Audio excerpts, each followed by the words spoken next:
Praise lord. అందరూ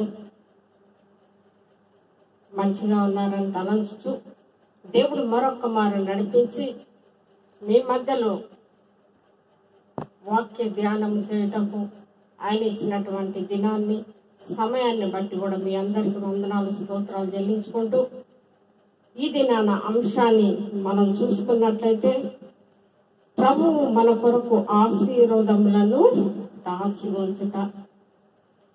ప్రభువు మన కొరకు ఆశీర్వాదములను దాచి ఉంచుట. జకర్యా 2వ అధ్యాయం 13వ వచనంలో మనం చూసుకున్నట్లయితే, సకల జనులారా యెహోవా తన పరిశుద్ధమైన నివాసమును విడిచి వచ్చుచున్నాడు.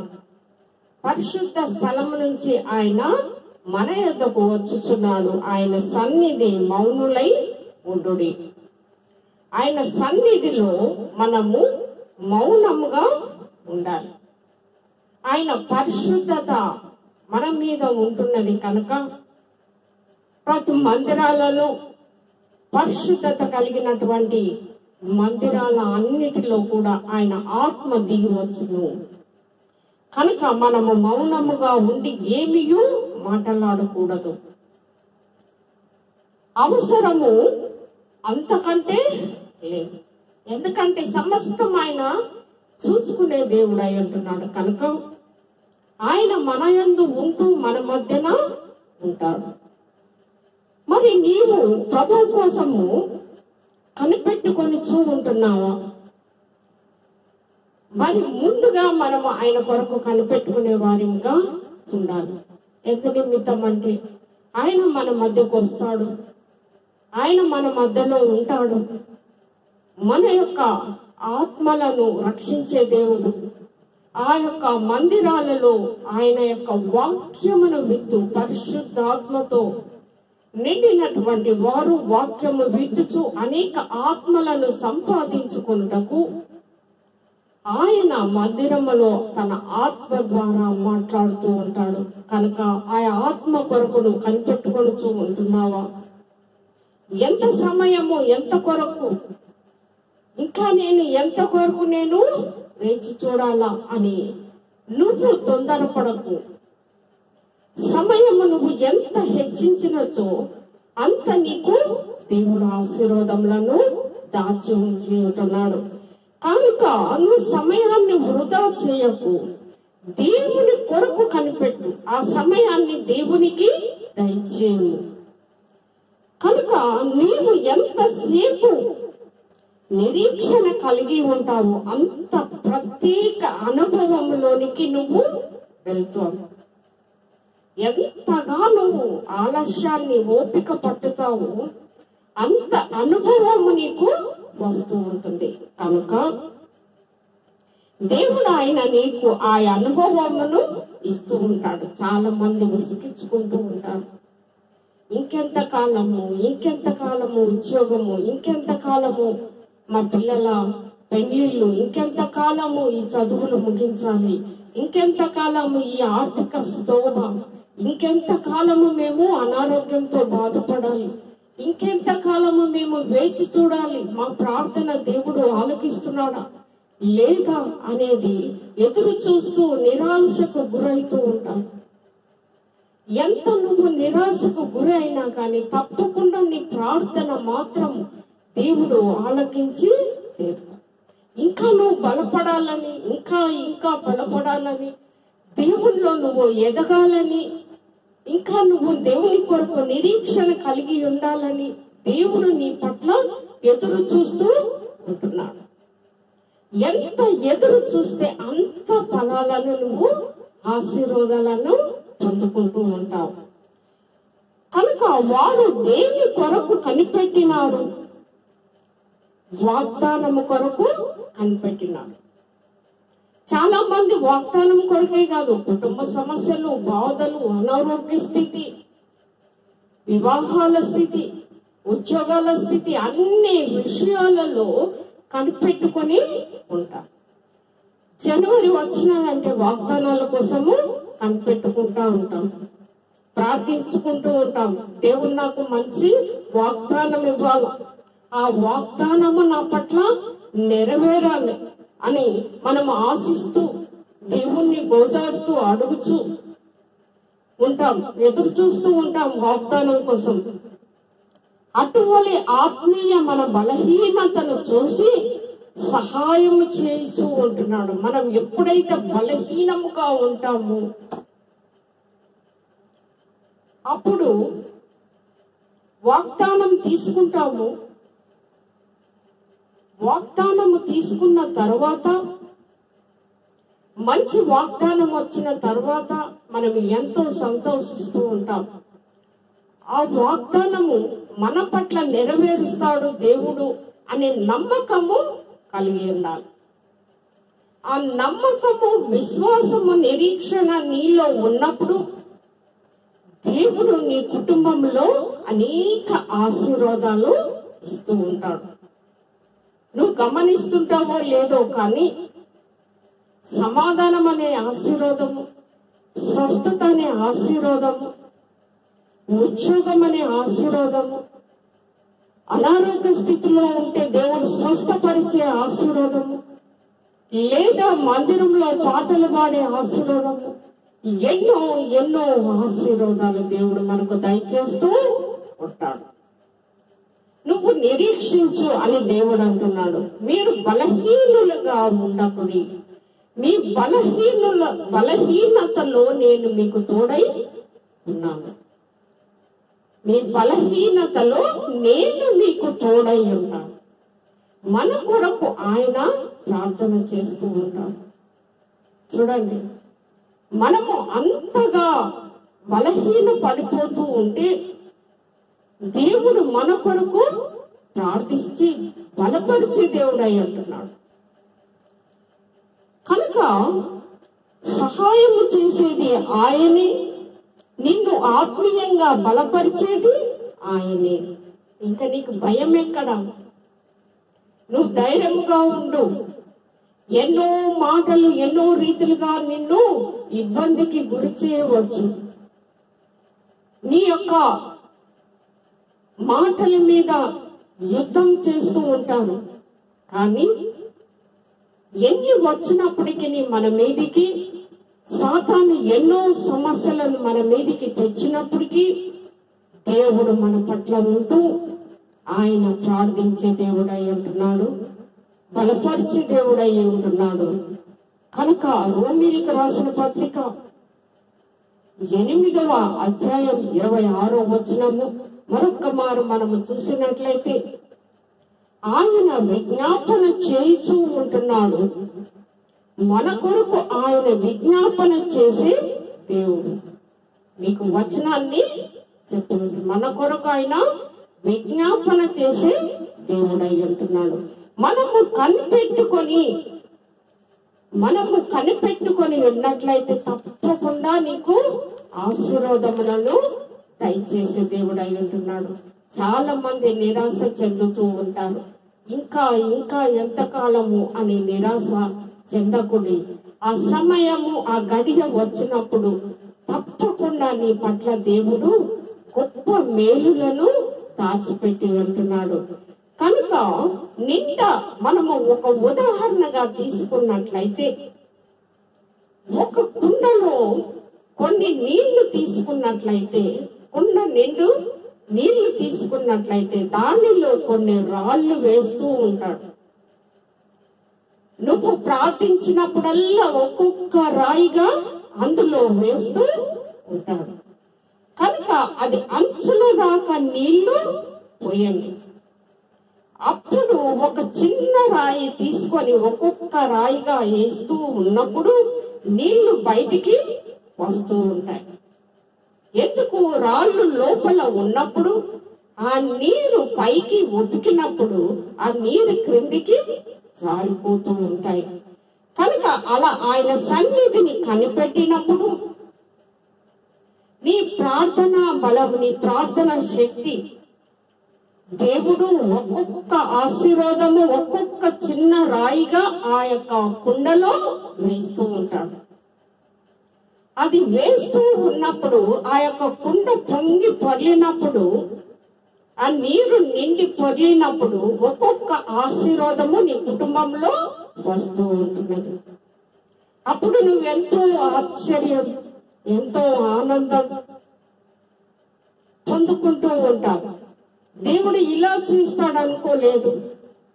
దేవుడు ఎంత మంచి కార్యం చేసినాడు, నాకు చెయ్యలేని కార్యములు ఆయన చేసినాడు. నిజమే, కొన్ని కార్యాలు మనము చెయ్యలేమా చేస్తామా అని అనుకుంటూ ఉంటాము. అది ఎంత కష్టమైనటువంటి కార్యమైనప్పటికీ దేవుడు కొన్ని విషయాలలో సులువుగా చేస్తాడు. మనకు అది ఎంతో భారముగా మీకుండొచ్చు. కొన్ని నేను చూసి ఉన్నా కనుక నీ భారాన్ని తొలగించి నీకు సంతోషాన్ని ఇస్తానని అనేక ఆశీర్వాదములు అనేటువంటి ఒక్కొక్క రాయి ఆ కుండలో వేస్తూ ఉంటాడు. నీ ప్రార్థన వ్యర్థము కాదు, నీ యొక్క మాటలు వ్యర్థము కాదు, నీ యొక్క సేవ వ్యర్థము కాదు.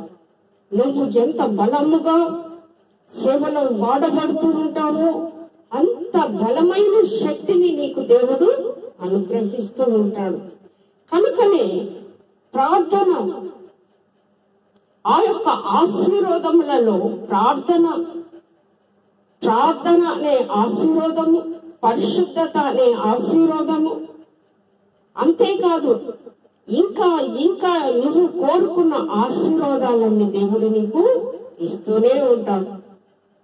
నీ ప్రార్థన వ్యక్తపరచడు, ఆయన వింటూనే ఉంటాడు. నువ్వు ఇంకా ఇంకా ఎదగాలని నీ కొరకు ఎదురు చూస్తూ ఉంటున్నాడు. చూడండి, మనం అనుకోవచ్చు మన ప్రార్థన పని చేస్తలేదేమో, మనం ప్రార్థిస్తే మొరపెడతలేడేమో,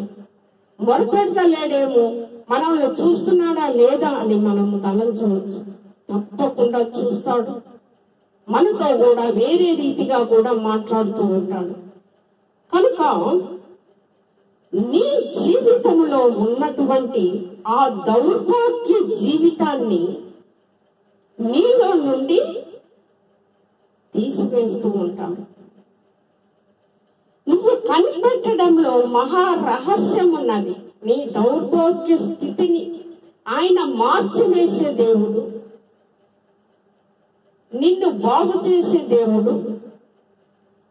కనుక నీవు కనిపెట్టుకొని చూడుడి అంటూ ఉన్నాడు దేవుడు. నువ్వు కనిపెట్టుకో, నీకు మెండైన ఆశీర్వాదములు. కనుక నువ్వు ప్రార్థించు. నువ్వు ప్రార్థించినప్పుడు, నీ ప్రార్థన మొర ఆలకించినప్పుడు, నువ్వు ఏదైతే అవసరం ఉంది అనే తలంచుతావో అలాంటి ఆశీర్వాదం అనేటువంటి రాయి దాంట్లో వేస్తూ ఉంటాడు. నీ యొక్క కన్నీటి దుఃఖము ఆయన ఒక బుడ్డిలో నింపి పెట్టేది ఆయనే. చూడండి, ప్రతిదీ వ్యర్థపరచడు ఆయన. ఒకవేళ మనము వ్యర్థమవుతూ ఉంటామేమో, కానీ ప్రభువు మనల్ని ఎప్పుడు ఆశీర్వదిస్తూ ఉంటాడు. కనుక నువ్వు ఎలా రాయి వేస్తే అలాంటి ఆశీర్వాదము పొందుకుంటూ ఉంటావు. కనుక ఒక్కొక్క ఆశీర్వాదములు వస్తూనే ఉంటాయి. అయితే మనము కనిపెట్టి అపవిత్రత అనే రాయి మరి తీసివేసేదిగా ఉంటాడు ఆయన. అపవిత్రమైనటువంటి రాయిని కూడా ఆయన తీసివేస్తాడు. ఎందుకు? అపవిత్రత పట్టిన దయ్యములను వాటిని కూడా పారద్రోలేటటువంటి ఆయన అంటున్నాడు. అంత శక్తిమంతుడు. కనుక ఆశీర్వాదం అనే రాయి ఇలా మనల్ని ఎప్పుడు కూడా ఆశీర్వదిస్తూనే ఉంటుంది. కనుక దేవుడు అంటూ ఉంటున్నాడు, మీరు చెడియకుడి, ప్రతిదీ నేను కనిపెట్టుచూ ఉంటాను. మనల్ని పరీక్షిస్తూ కనిపెట్టుచూ చూస్తూ ఉంటున్నాడు. కనుక అలాంటి అనుభవంలోనికి మనము రావాలని ఎదురు చూస్తూ ఉంటున్నాడు. అలాంటి అనుభవంలోనికి మనము రావాలి. అలాంటి వాటిని పొందుకోవాలని ఆయన మన పట్ల ఎదురు చూస్తూ ఉంటున్నాం. మనమేమో ఆశీర్వాదము కొరకు ఎదురు చూస్తూ ఉంటున్నాము. ఆయనేమో మనము ఆయన కొరకు ఎదురు చూడాలి అని ఆయన ఎదురు చూస్తూ ఉంటున్నాడు. తప్పకుండా ఆయన పట్ల మనము ఎదురు చూసే వారిగా ఉండాలి. కనుక లోకానుసారంగా కాకుండా, లోకంలో ఎన్నో జరుగుతూ ఉంటున్నాయి.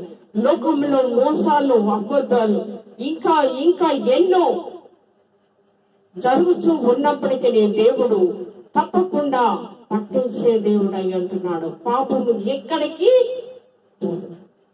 పాపాన్ని పట్టి దేవుడు పట్టించే దేవుడు. ఆ పాపపు శిక్ష తప్పదు. కనుకనే దేవుడు అంటున్నాడు కదా, సమయమునకు సమయాన్ని మీరు వ్యర్థపరచుకుని, సమయము పోనీయక నీవు సద్వినియోగము చేసుకుని. వృధాగా సమయాన్ని గడుపుతూ ఉంటారు కొంతమంది. అలా సమయాన్ని గడపక దేవుని పని మీద నువ్వు ఉంటూ, దేవుని వాక్యాన్ని చదువుతూ అనేకులకు మాదిరికరముగా జీవించాలి.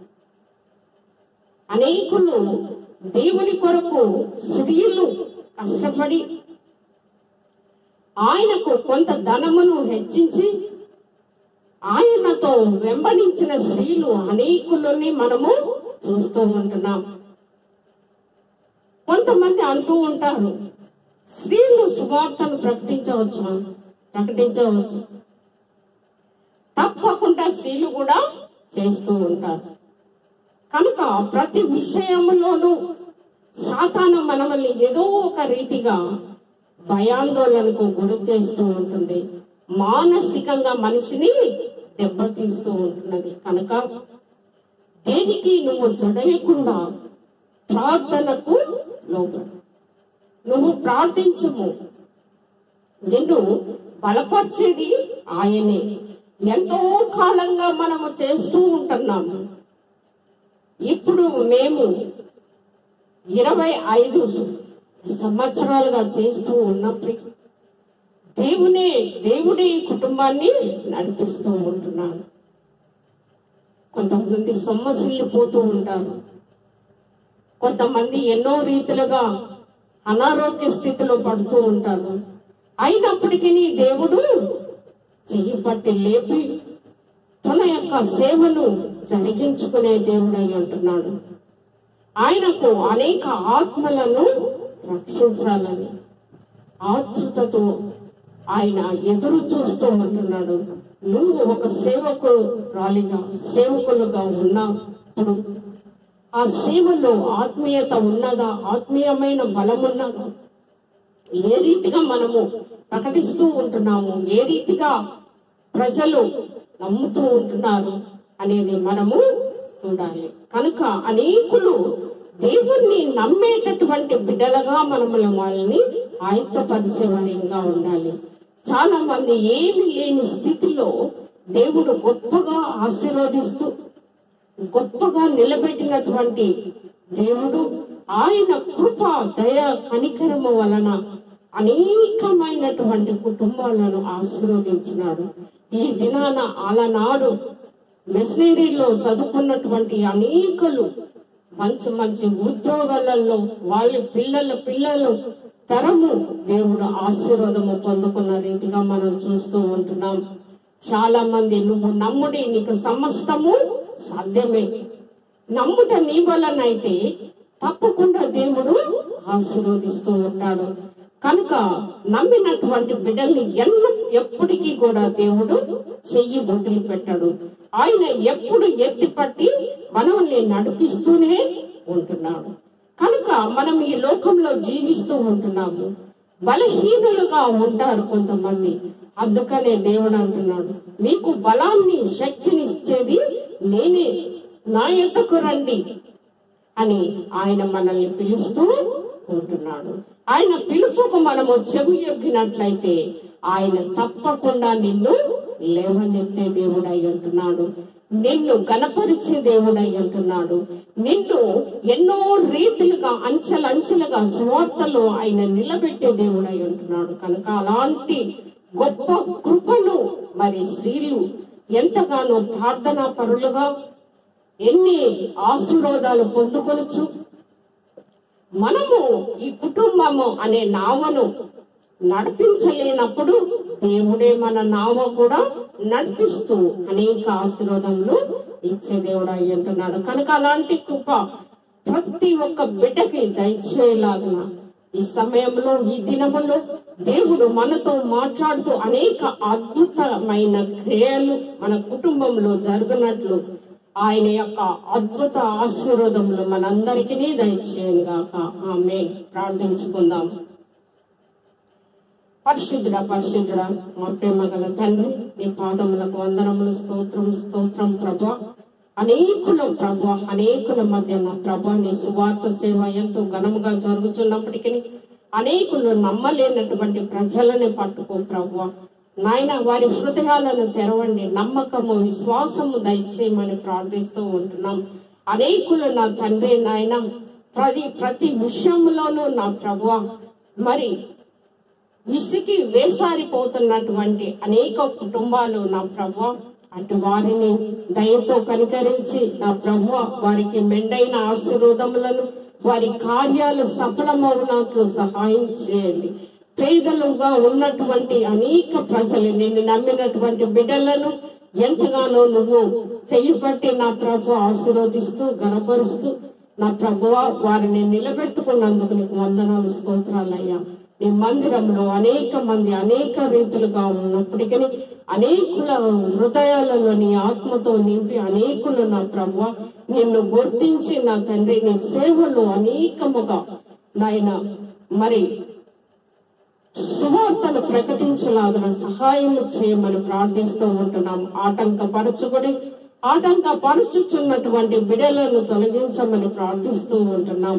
నా ప్రభువ ప్రతిదీ సాతాను ఎంతగానో శోధిస్తూ ఉంటున్నది. అయినప్పటికీ నా ప్రభువ నీవు మాతో ఉంటూ అనేకులతో నా ప్రభువ మరి నీ యొక్క కార్యాలను సఫలము చేయుటకు మాతో మాట్లాడుతూ అనేక కుటుంబాలతో మీరుండండి, ధైర్యపరచండి.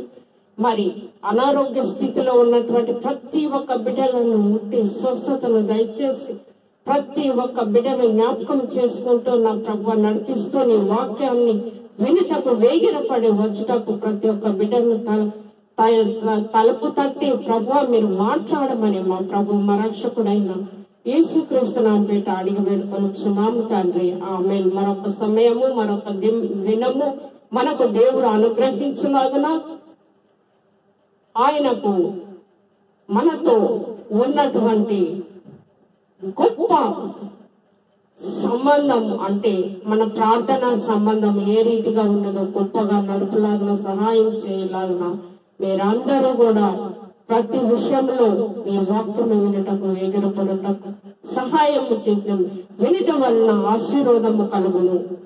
కనుక వినట ద్వారా మరి ఆశీర్వాదంని ఎలా పొందుకుంటారు? అది దేవుని వాక్కు, దేవుని మాటలు. కనుక ప్రతి ఒక్కరు కూడా వాక్యం వింటూ మీ కొరకు ప్రతి ప్రార్థన చేస్తూ మరి మిమ్మల్ని ఆశీర్వాదమైన పథకంలో నడిపించుటకు దేవుడు గొప్ప ధన్యతను కలిగి ఉన్నాడు. కనుక ఈ సమయంలో మరొక సమయం వచ్చేటకు దేవుణ్ణి ప్రార్థిస్తాం. ఆమేన్.